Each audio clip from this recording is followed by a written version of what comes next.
The cocaine in the White House story, it made headlines across the world. It became a whodunit, reminding me of the cartoon Scooby-Doo, where in the end you unveil the culprit. A twisted version of the board game Clue. The president's son did it in the library. Of course, there are the funny double entendres too. It happens right under their nose. Who will finally blow this case wide open? But seriously though, this isn't a joke.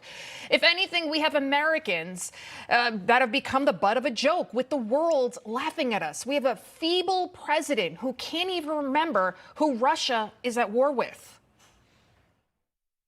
To what extent has Vladimir Putin been weakened by recent events?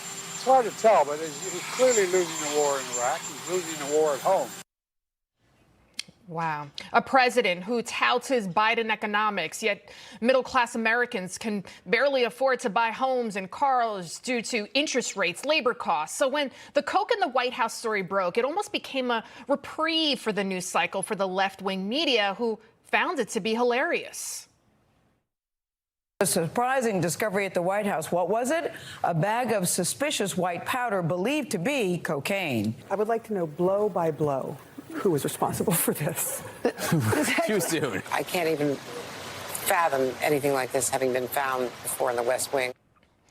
You know me, I love a good laugh, but this is far from funny. It can only actually mean two things, cocaine in the White House. One, the most secure office in the land, the White House, is not secure at all.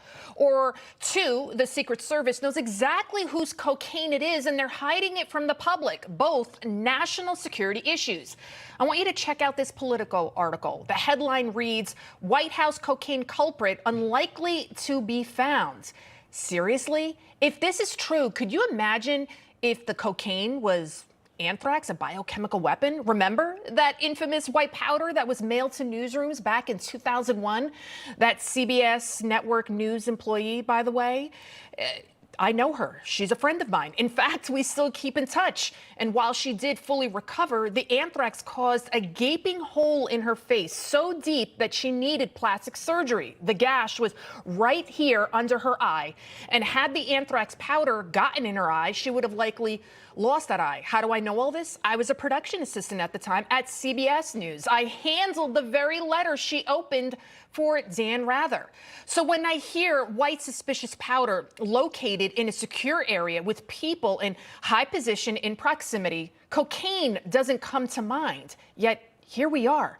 So again, either the White House needs to revamp its entire security, because no type of unknown powder should be mysteriously left behind in the West Wing, or White House officials know exactly who left the cocaine and they're hiding it from us.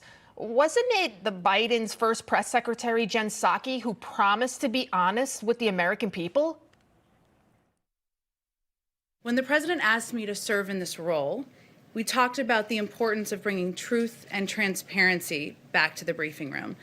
And he asked me to ensure we are communicating about the policies across the Biden-Harris administration and the work his team is doing every single day on behalf of all American people. Really? Transparency? When a Biden staffer was asked about the cocaine, he said he had to be very careful with what he said due to the Hatch Act.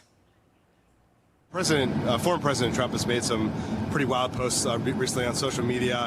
One of them was that the cocaine found in the White House had belonged to either the president or his son. Are you willing to say that that's not the case, that they don't belong to them? I don't have a response to that, because we have to be careful about the Hatch Act. Okay, the Hatch Act does not provide cover for snorting cocaine. The definition, the Hatch Act, a federal law passed in 1939. It limits certain political activities of federal employees, as well as some state, D.C., and local government employees who work in connection with federally funded programs. As for the official White House spokesperson, Cringe Jean-Pierre, here's what she finally said about the whole incident on Thursday. A couple of things there.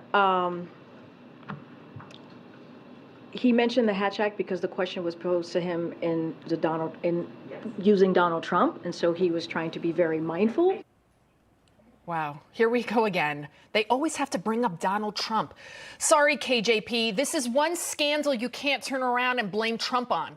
From the border to crime to China to Russia, somehow, some way, Democrats always try to say it's Trump's fault. But with each passing Biden scandal and interest point and crime rate hike, it's becoming clearer and clearer to millions of Americans that Donald Trump may be the only man in America who can finally right the course of this country.